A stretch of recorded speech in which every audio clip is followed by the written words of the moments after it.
Hello everyone, Adam here from 3 Count Radio, and today I have the smileyest wrestler until very recently, actually, but we'll get to that.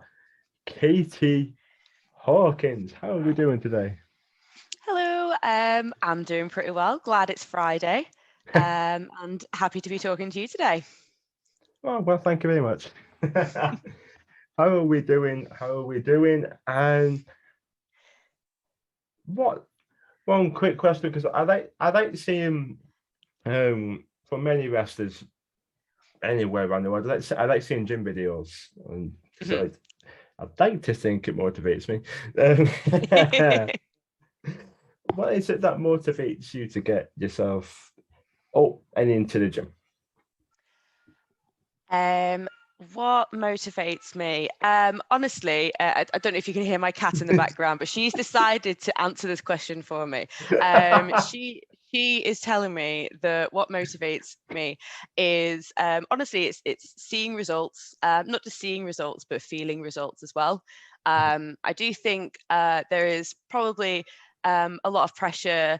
I reckon people put the pressure on themselves, but I think there's a pressure in wrestling to either look a certain way or be a certain way. You know, you have to be strong, or you have to be small, or you have to look and be something specific. But I think recently, people are kind of, everyone who looks different and who's shaped differently. There's always a space for them in wrestling now. So when I go to the gym, it's not necessarily about the physical results, about how I'm changing, how I'm growing.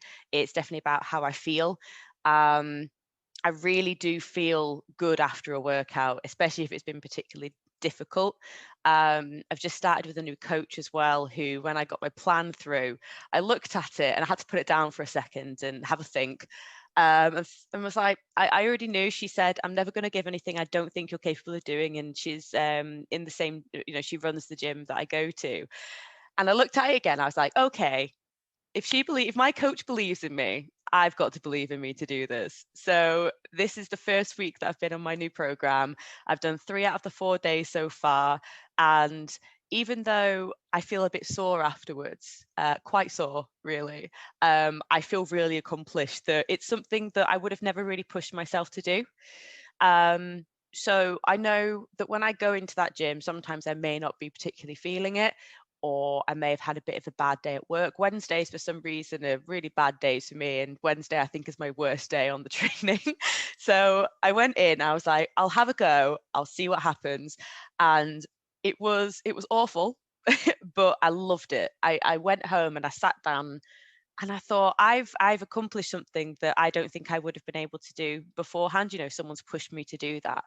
And I'm starting to see those results, especially when I'm wrestling as well. I am getting a bit stronger, so I am able to pick up people that I may not have felt comfortable doing before. I'm able to sort of hold myself a bit, better, because inside I feel good. So I want to, you know, exude that and be that confident in the ring. I'm working on it. We're not quite there yet, but I'm trying to hopefully build up that confidence in me in the gym to then put it out into the ring as well. I really like that a lot. Yeah, I used to have. I've had two in my time. I've had two PTs, Mhm. so I know the feeling. They really do. They do push you, but they don't. Well, the ones I've had anyway. Um, they don't push you too far. They push you just far enough, uh, but not past that point. And it really is great just how far that they can be like they can make you realize like I can go here, I can go here, I can go.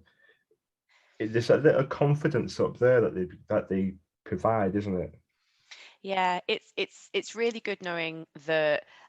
So I've chosen to do online coaching rather than in person. Mm. It's better financially for me personally, and I'm also, again, because I go to the gym that she owns, I'm able to chat to her a bit about it. So it's, a little bit offline as well. But a lot of my workout is also based on how I personally feel that day. So based on RPE, which is rate of perceived exertion, I believe.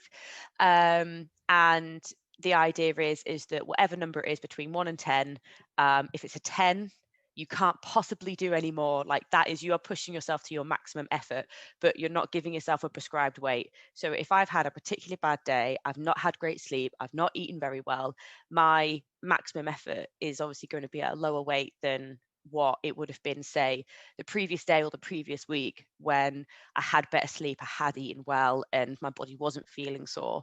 So it's about your coach saying, here's what you need to do, but you've got to be honest with yourself as well. Because if you're not honest with yourself about your workouts and how you are in the gym, and how you feel afterwards or during it, I think that you're not going to see any results or feel any results. I think just doing it by the numbers is, it's okay. It obviously does get you somewhere, and it can push you at times when you wouldn't want to be pushed. But I think as well, it's all about definitely being honest to yourself.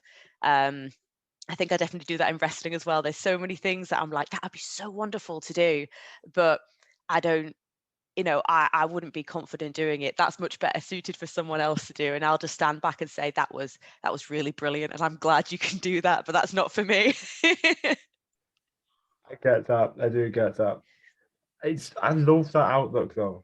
It's in here first before out there, and that does make a lot of sense. And depending on the day you've had, depends on how far you're going to push yourself, and sometimes you might surprise yourself. But yeah, like it's a really really good outlook. That I like that a lot. Yeah. Yeah, I found that in wrestling training as well.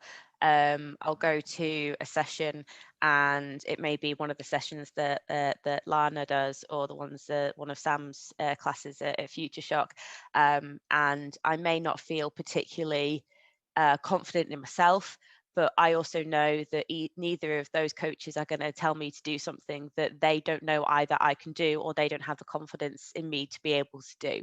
So being said, being told, do it, just have a go, just anything. It's the idea that they've already got that confidence in you that you can do it, and then it kind of gets to you a bit more to say, actually, yeah, I can do that. I'm going to go for it. And most of the time it goes wrong on the first attempt, but that's fine. But Yeah. you go you go back for a second attempt, you keep going. And I think having someone else believe in you and trust in you really helps.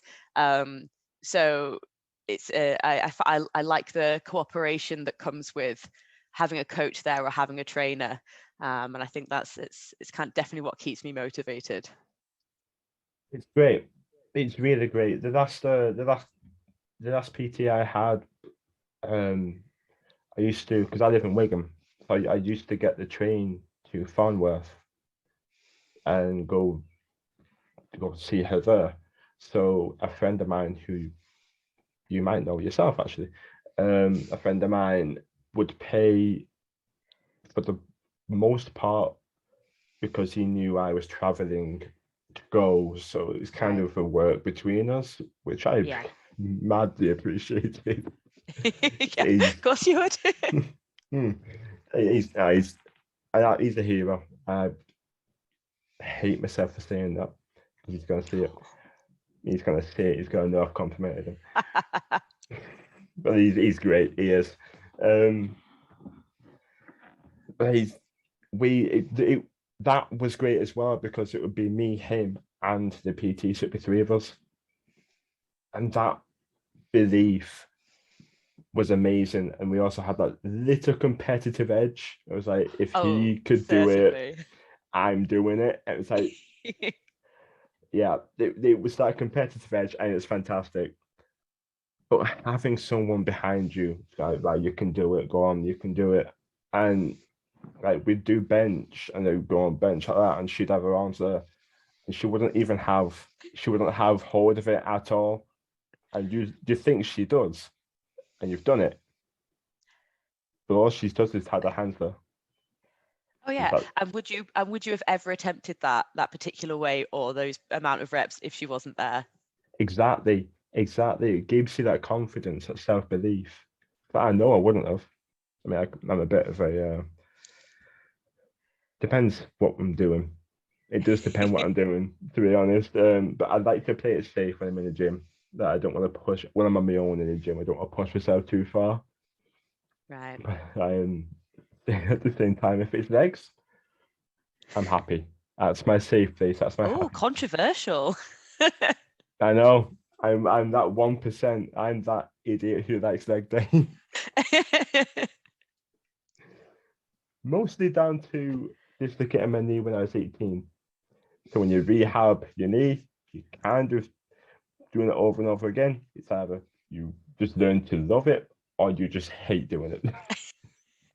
I'm How glad do you you feel learned to love it. Yeah. about Someone's got to. Very true. Yes, very true. Yeah, that's a great motivation though, because it's about your own emotions, your own happiness, and your own self belief, and that's something that, in my eyes, comes first before you even open the door to step foot in the gym. It's your Yeah. own self belief, and gym improves that a lot. It really does help that, and it's a shame that there is a culture out there on Instagram and TikTok that ridicule people who are a little bit out of shape in the gym or might be doing something wrong. And it's a shame that there is a culture out there that people do who do that, but Yeah.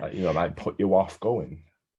I think it's definitely important to remember that everyone's a beginner at some point. I Oh, of I course. know that I was very intimidated the first time I ever stepped into the free weights area in a gym, and I think I did have someone show me around. It was a commercial gym that I'd been to. Someone did show me around and said, "Oh, don't worry, it may seem big and scary in here, and but honestly, it's absolutely fine."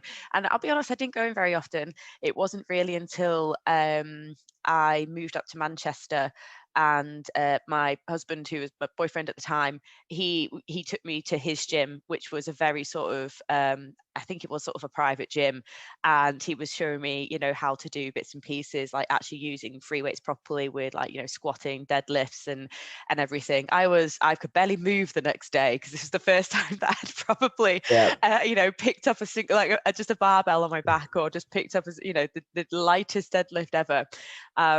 But it just I think having someone there to show you the ropes is really good, because it can be so intimidating. Yeah. There are some places that make it a lot more accessible. um, I think private gyms are, well, if you find a good gym, it's an absolute godsend, because you get it's a good atmosphere, it's good equipment, you get advice that's really beneficial to you, and you get to know people, and you start to make friends there as well. I remember I used to go to my local Pure gym about 5 in the morning, when I used to work in an office, so I was commuting, and it was always the same lot of people that were there at 5 in the morning. It was always the same lot. We had sort of nicknames for them.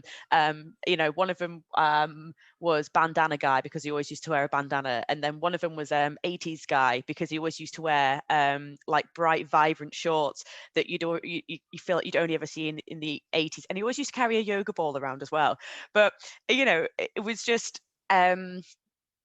you'd always, but no one would talk to each other, because no one really wants to talk at 5 o'clock in the morning, even though you're only there Oh, for the gym.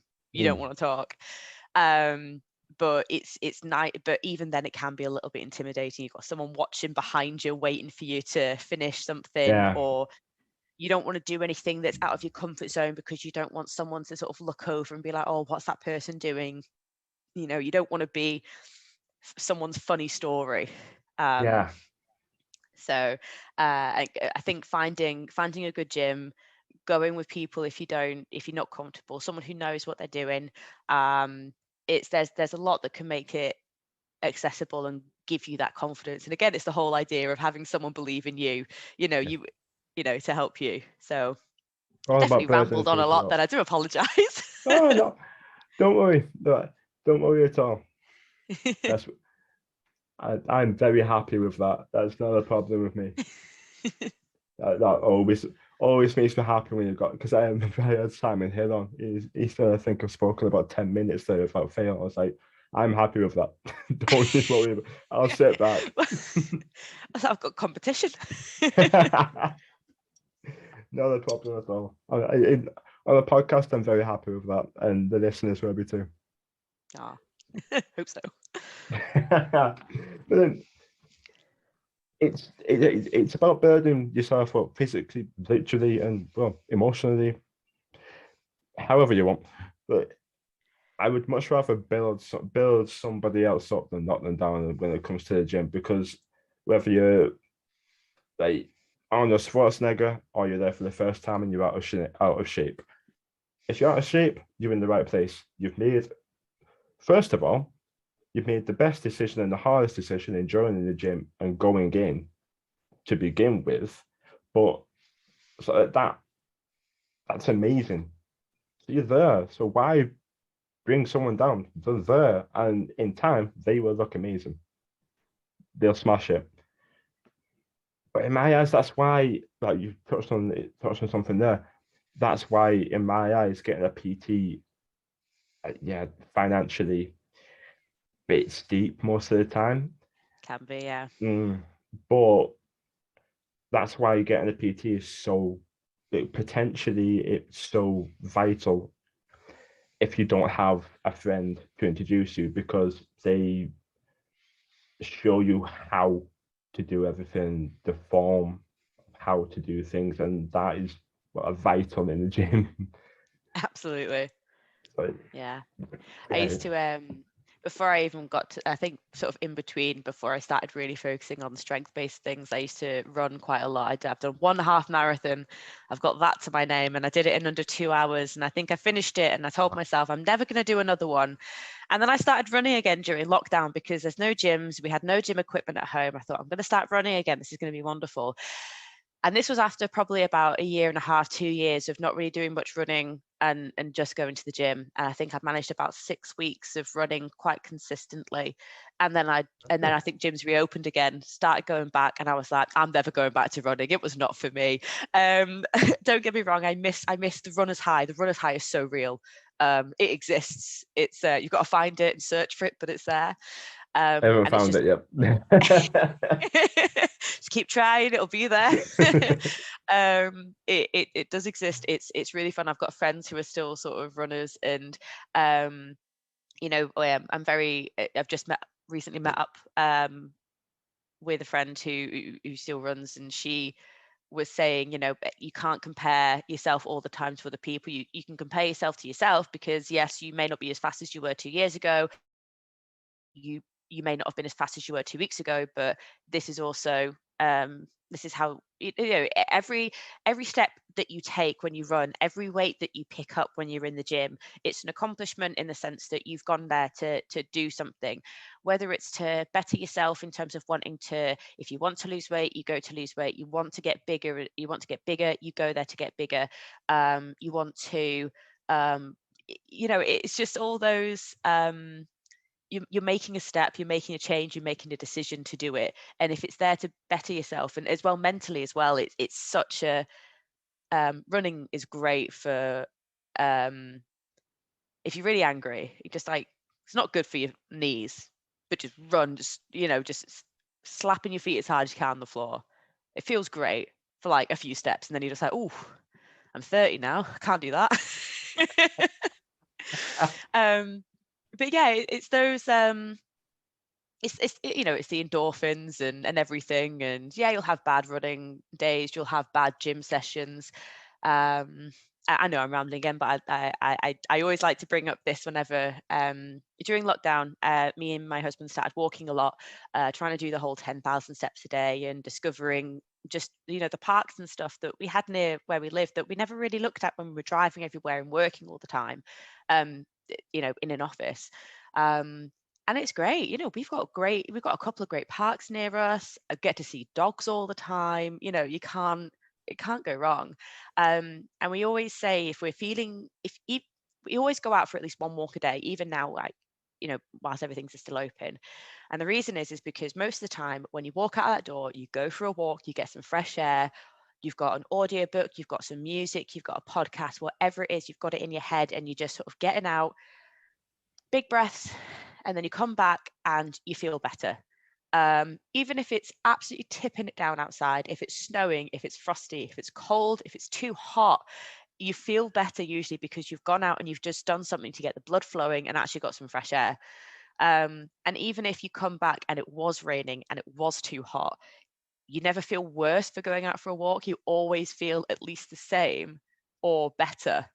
But if you feel the same, at least you've actually gone and physically done something. You've actually got up off the sofa, you've got up to try and get out of your bad mood or whatever it is you're feeling.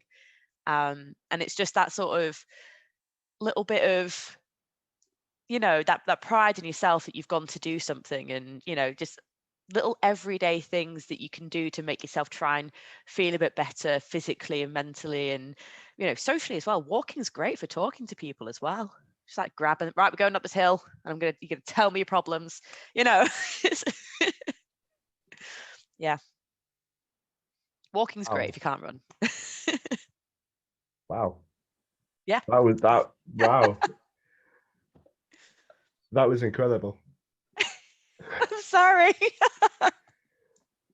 I think we've peaked already. Oh, don't apologize. No, that was. Couldn't have put that. Wow, that couldn't have put that better. Yeah. Brilliant. You're absolutely right. I went for a walk earlier, and it was great. It was weird because the wind was freezing, but the sun was roasting. So I was dripping in sweat, but the wind was like piercing me. So I didn't know what to do with myself. I had this coat on, I had this on, so I was quite wrapped up as well, but I couldn't take my coat off to wrap it around my waist because the headphones I have are crap. And it's just gonna be white noise if they're in my, but it was weird. Yeah. Oh, listen, as much as I do love going for a walk, there's nothing worse than going for a walk and you've got your headphones on, because I usually have wireless headphones. Walking out the door, I'm really getting into this. This is fine, and then they die. I mean, I'm not saying that it's one of the most devastating feelings. Yeah. It's like, oh, I've got to think. I've got to listen to my own thoughts now. Ugh. Worse, isn't it? It's the worst. It's the worst. The ones I have, right? If you're in the pocket, if you turn like that, oh, that's it. Just that white noise, or you just stop. Why? Why? Why? So if they're in my pocket from my jacket, it's fine. But my joggers, no, because they go back and forth from my legs, and it was like, oh. And if you're trying to listen to, again, audiobook or podcast, it's no good hearing every other word. Yeah, exactly. Here, there will be, yeah. But there's a perfect segue into my next question, actually. Yeah. Yes, I got a segue. And he ruins it.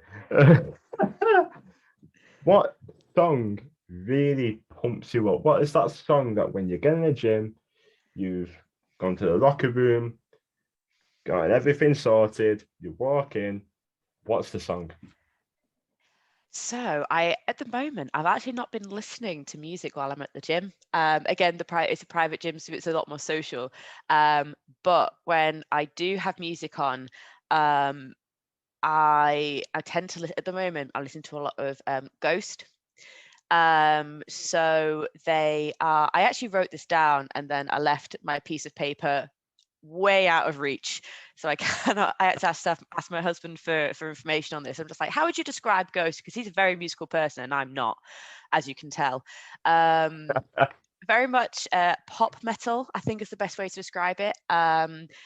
They are it's rock music. If you look up the band Ghost and you look at the front man, you almost want to think you know what they sound like, but you don't. But they've also their music and sound has changed over the years. So whenever they've released a new album, there's always been something that's quite different. But it's almost so they're Swedish as well, and their new album that they've released has quite a lot of influences of ABBA. But at the same time, they're very much sounding like Blue Oyster Cult and Merciful Fate, which are two very weird things that you're trying to combine. It's a kind of pop metal is probably the best way to describe it. And I'm actually going to their gig tomorrow, and I'm very much looking forward to it. But because they have these big, almost, I think it is orchestral. They even got a saxophone in there in the last album. It was brilliant. I love the sax. It was completely out of the blue. They usually have like instrumental sound, like the occasional instrumental track in their albums. And I was listening to the one from the last album, and I was like, "Oh, this is pretty good." And I was like, "Hold on a second, is that a saxophone solo I hear?" It was brilliant. It was brilliant, and it's just something that's pacey and poppy and happy, and they're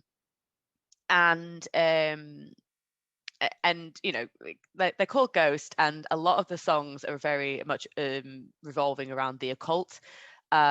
So you think it's going to be a really super happy song, but you listen to the lyrics and just like, are they talking about the devil here? It's like, yes, they are. So those are the kind of songs I quite like, songs that sound really poppy. I use the word poppy a lot. I do love pop music. I mean, don't get me wrong, my playlist that I have in the car is pretty much filled with a lot of Taylor Swift. It's got a lot of I don't think it's got Britney. Of course, it's got Britney. Of course, it's got Britney. Of course, it has. It's got Bewitched. It's got Disney. A fair amount of all the really good sing-along Disneys from like the Renaissance era back in in the 90s and noughties. I like to think it's nice to be driven in my car and listening to my absolutely insane playlist that will go to very different places. Well, it's your car, so. Exactly.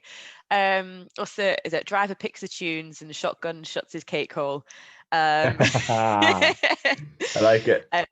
Yeah. But yeah, I do like to listen to quite a lot of Ghost, just because it does have that really kind of, it gets you going because it's got a nice beat behind it, and it keeps you motivated by being happy. Happy music for me is a must in the gym. Can't be listening to any of the sad, sad song nonsense. Not for me. I want something with guitars. I want big drums. I want my mom's very strange big choruses. I used to go to the gym with my mom. Used to do some exercise for this. Used to go to exercise for this with my mom. And she'd just listen to whatever, any song, don't matter. I'd be like, nah. There's a limit to how slow a song can be when it's in the gym. And I don't necessarily have a gym playlist. I just go off my playlist, which is over 1,000 strong. So it could be anything. Yeah. I just hear a song and put it on. That's it. I don't really think. Yeah. And so 1,000 strong, you can imagine that how that varies. So yeah, I get what you mean with that one. Yeah. But yeah, it has to be like a certain level of pump for the gym, like level of speed or heavy or happy or something. But have you ever, thinking of like alternative metal, pop metal sort of thing, have you ever heard of a band called Dream State? No, I can't recall. Or is it one I should listen to? Oh. And I will tell you now, I was this close to crying. Oh, wow. Because they have very, very recently split up. Oh. And it hit me. I've been watching them 3 times. And each time, well, she didn't remember me the first time because I'd be worried if she did. But the second and third time, she remembered me straight up. The third time, she picked me out of a crowd. No way. Can you imagine how many people she's seen? How many tours they've been on? And she was just A big crowd of people and shit. You. Recognized you? And I just walked That's over to her. absolutely incredible. Mad. I walked over to her, hugged her, and she was on her phone, but she was smashed to bits.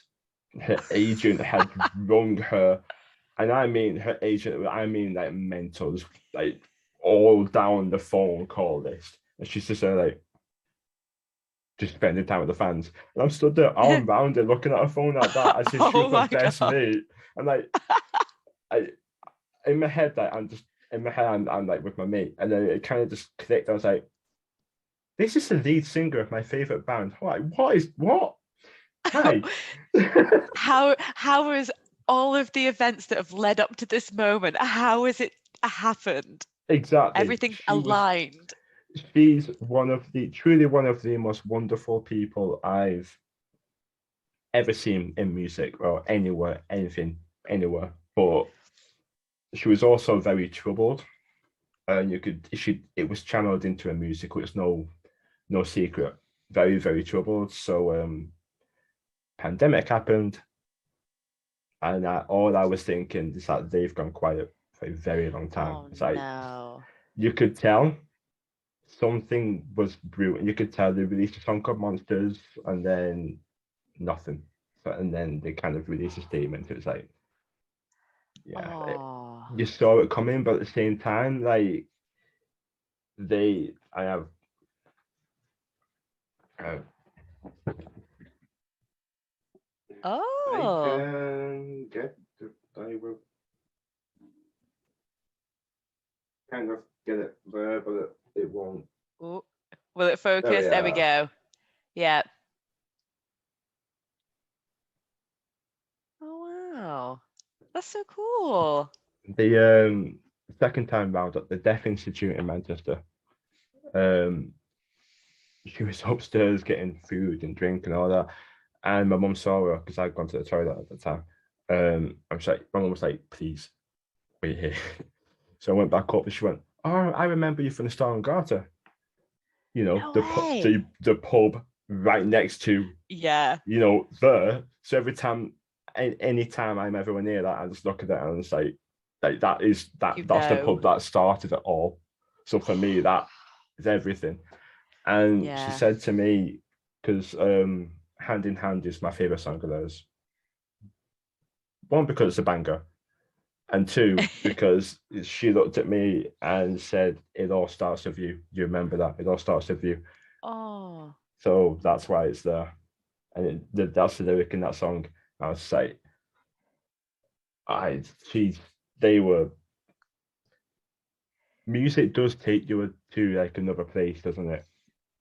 It really does, especially when you've got an actual personal connection. Yeah, Because it's so nice when someone makes that has made an effort to recognize you and point out to say, oh, I know who you are and I remember you. It does make you feel valued as a fan as well as as a person as well. It does make you feel good that I've put my time into listening to this and I've spent my money come to this and I've supported and you support them. And it's not obviously nothing to expect, but it is just nice, especially if you're as big as a fan as obviously as you are of this band. So my again, I'll refer to him as his real name, James, my husband, is again, he's a massive music fan. And oh my gosh, was it last year? It might have been 2020 actually. Neil Peart died, who was the drummer from Rush, who are sort of yeah. prog, very, very progressive music, and I'd never really listened to them before. He'd mentioned them before, and he went on a massive spree for about 2 months of just listening to Rush, and he was like, you need to listen to this album, this is so great, Kate, you need to listen to this. And I'm very sort of, when it comes to music, I'm very sure, whatever, so very passively just like, I'll listen to this, and it is absolutely incredible. And you listen to some of the music they put out and you can't believe that it's 3 people playing this music. It's just insane. And there's a gig in September where another band is sort of doing a tribute cover of Rush, of one of their albums, and Ambitious. very ambitious, very, very ambitious. Um, And James said, "Well, do you want to go?" And I was like, "You know what? I'm going to go. One, because I know how much Rush means to him, and be able to hit it. This is the closest he's ever going to be able to get to hearing Rush live. Anyone really is anymore. So I was like, actually, this is going to be a really good. It's going to be such a good experience for him, and I'd like to be there because he goes to a lot of gigs on his own because he has a very, very extreme taste in music, a lot of extreme metal, a lot of doom. So it's not everyone's cup of tea. It's not always my cup of tea. So he'll say, "Oh, the Black Dahlia Murder are doing a gig in Manchester. Would you like to come?" I'm just, "Thank you for the offer, but no, thank you." Sounds like my I'm not. brother. My brother's got a very, very, very, very heavy taste in music. He likes Mastodon, Meshuggah especially, like Yeah. the heavier side to Mastodon. But yeah, he likes quite the heavier stuff. I used to when I was younger. I've kind of gone softer with music when I've gotten older. Oh no, Yeah. I think I've always been a bit of a pop princess through and through. I think when I had my emo stage back in Yeah. when I was 16, 16 to 18. I had an eyebrow piercing for a while. You can't see it on camera, but Ooh. I do have a scar. I had my lip pierced as well for about 2 days. Did not like that. But during my emo stage, I was very into sort of like the classic sort of emo sort of bands, My Chemical Romance, Panic at the Disco. Not really ever a huge fan of Fall Out Boy. I'm just going to put that out there. I don't think I ever really connected with them as much. I think it's a little bit more indie. Fall Um, Out Boy back when they were Fall Out Boy originally were gold. Apps phenomenal, amazing. And then it just yeah. kind of changed into like weird sort of Cynthia Imagine Dragon sort of thing. And it's like, oh, now you've gone crap. Oh, I tell you what, I wouldn't say crap. Yeah. Again, it's something I've learned from being married to someone who loves extreme metal is that I have very much learned to listen to music and be able to appreciate why someone would like it, whilst in Oh my yeah. head thinking this is some of the most horrendous music I've ever heard. But Yeah. it's I tell you what, it's always worth I think having a listen to something that someone recommends, especially if you have like a mutual band that you really like and say, oh, okay, how about you try this and how about you try that. And it's amazing the stuff you'll find sometimes.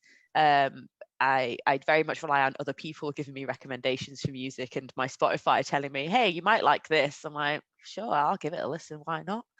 Yeah. Um, It's like, when you go on Spotify and it's got like the header at the top and it's always some random just far out artist that you'd have never seen yeah. otherwise. And I had a look at one today and I was like, spot play this, play these. I was like, right down my alley. I've got one of my friends, one of my friends, my best friend streams, live stream on Okay. Twitch, and one of his fans is from America. So she was listening to the song, and I was ill at this point in bed, like just that out of it. And she sent me a message like, I heard this and I thought you'd like it because my friend takes song requests and I always Yeah. request songs. So she's kind of gotten a little bit of a vibe of what I listen to. Um, and she sent it me. I was like, okay, this like who like what? This is literally me incarnate.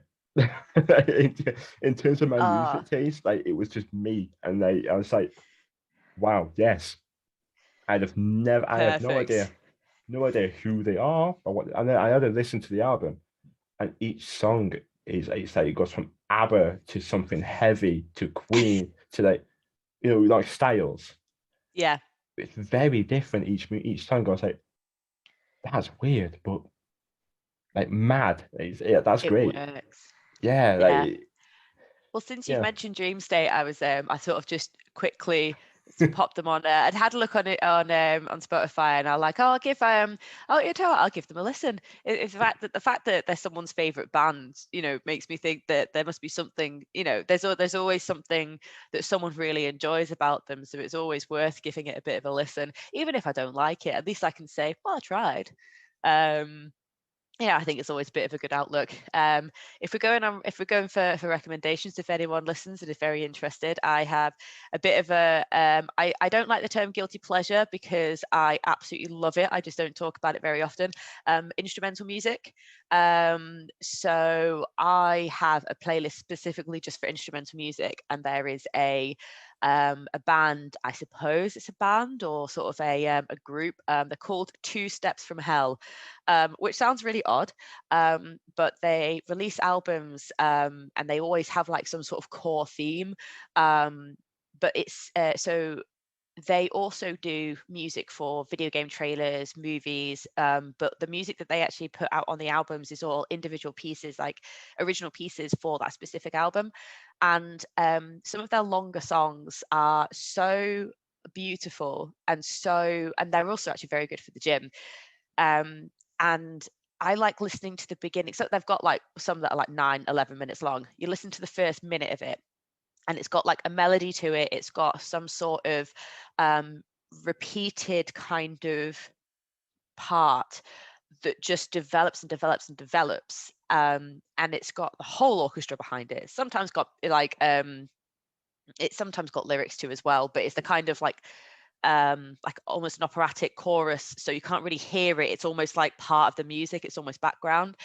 And that is wonderful walking music, because you can almost see in your head the kind of theme, the story that they're almost trying to tell with this music. And I think some of it is absolutely beautiful. Some of it is absolutely inspiring.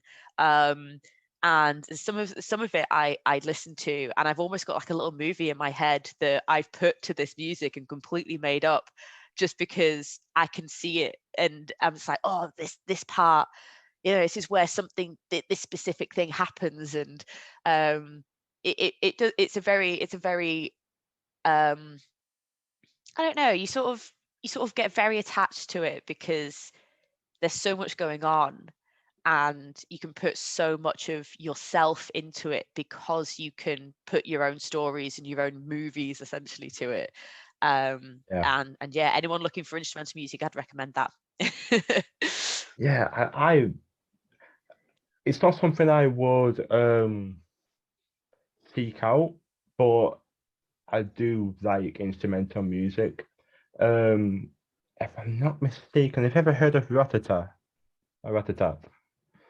They've got a specific instrumental song, and if I'm not mistaken, I really might be wrong. I don't know. It's called "Loud Pipes" by Ratatat, and that's an instrumental song, and it's just it's so just nice, like calming. It's just, and when you're doing something, it's nice to have on just in the background when you're doing something. It's just really, it takes you away. Like, it's almost organized white noise. it's beautiful. I love it. I absolutely love it. Like, my brother is massive into music, massive, massive. I love music. My brother has a passion for it, and I love it.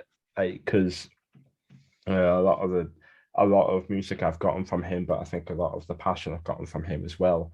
And what you said earlier about listening to a song, and not even if you don't like it, appreciating it. I think that is so key and so important, because it's so easy for someone to just dismiss it and just because they don't like it. But I mean, one person who this happens to her quite a lot, but she's also got billions of people listening to her. So, is Billie Eilish, and you won't see because you can't see it, but I have another of hers up there. I'm going watching her in a few months. Nice. One of my favorite artists in the world today. I love Billie Eilish. I think she's a genius. Mm. But because of her style, the way she sings, some people say she just mumbles, she just does this, just I don't care because the music she makes and what she puts into it, and the fact that I don't know if you've heard the story, but the fact that she heard she was in Australia and they're at the red light, not the lights, traffic lights. There you go, traffic lights. And they make a weird noise when it goes, and I think it's bad guy. So they recorded that, and what people believe are hi-hats in bad guy are them. Oh, wow. That's genius. That Yeah. is incredible. And so but that's she gets dismissed. I've seen a lot, so many people dismiss her just because oh she's crap. No, I don't like it. No, Mm. they don't realize the pure genius that goes into the music that she makes. It's fantastic, absolutely fantastic stuff. Yeah, I think there's a lot of music. I think music is a lot more, or being able to make music can be a bit more accessible these days. So people may not appreciate the actual effort that does go into making good music. Say for Yeah. example, Pink Floyd, Dark Side of the Moon. I want to say the song is Time, but I will be corrected if I'm wrong, and it's most likely. But they have a load of alarm clocks going off at the beginning of the song, and that isn't just a load of soundtracks of song of we'd be able to do it nowadays. You'd be able to just get a load of samples of a load of alarm clocks or a load of different clocks going off and just put it all together. And they had to set it up, they had to get it going, they had to get these physical clocks in a studio to set it up. Again, I may be entirely wrong. As far as I'm aware, that's the story I know. Someone could totally fact check me on that. But Get going. it's challenging. um, but it's those. I think people just tend to dismiss a lot of things. I think also music tends to come and go a lot quicker, so people want something that they can get an immediate gratification out of, and I'm definitely guilty of that. If I'm not interested in a song in the first sort of 5 seconds, or interested in something in the first 5 seconds, or whatever, it's I tend to sort of not phase it out, but it's usually next one, next song, let's see what's going, let's have something familiar, let's have something I like already. I think I tried listening to Billie Eilish, and I think if I actually gave her a proper listen to, I would probably enjoy it. But I'll honestly admit that I've probably not given her the attention that her music is probably due, because there's definitely music out there that you need to sit and listen to rather than just have on in the background. So I think that's why a lot of my music is either based in nostalgia or based on either stuff I've listened to in the car. Say if James has been driving and he's picking the tunes this time. There's a lot to be said about actually sitting down and taking your time with music these days and consuming it as its own media rather than having it on as background. Couldn't agree more. Couldn't agree more. I do think Billie Eilish is an acquired taste. She's changed over time as well as she's grown. I think one of the things about her is that she started when she was about 13, 14, and the music she was creating at that time is like what I was playing in the mud at that age. There's Yeah. a hill over there for Debbie's drop. I was sliding down that. Oh, I mean, the amount of I think when I was 13, I couldn't remember whether I wanted to be a journalist or a teacher, and I also wanted to be a writer. So the creative writing that I churned out when I was 13 would have, that's we don't need to talk about that. It's Masterpiece. all absolutely. Uh, So Oh, again, for someone who fantastic. said I don't really do much music, I have a lot to say about music apparently. Yes, very much so. But I could talk about music all day long. All day long. I could just say it's just such a great talk, great conversation. Well, one thing I have found is that you talk passionately about the things you're passionate about.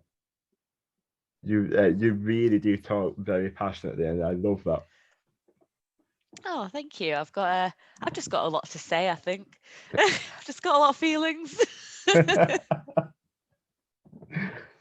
um, I think, I think, I could split. And I was thinking in my head when we were talking, I could split this into two parts. I think because I haven't gotten onto the wrestling yet. I know, right? I briefly talked about that at the gym, but So, honestly, it doesn't even matter. That was great conversation. oh, Honestly, I could talk. I could. I could talk gym all day. I could talk wrestling all day. I could talk music all day. If you to come up to me and ask, "Oh, John, what do you want to talk about?" I think the only other thing outside of that is football. And there you go. I think the only thing outside of those three things is football. unfortunately, I have no knowledge, no knowledge absorbed by osmosis by anyone else. I could not tell you anything about football. I think I know the offside rule, but I think I only taught myself that to be like, hey, I know the offside rule, but I know nothing else about football. But But unfortunately, the majority of the officials at the moment don't know the offside rule. So don't. I honestly, people who watch it week in and week out most likely don't know it themselves because the officials don't. There you go. moving the goalposts. There you go. Pretty much. Yeah, it's pretty. Yeah, I don't know who is benefiting, but yeah.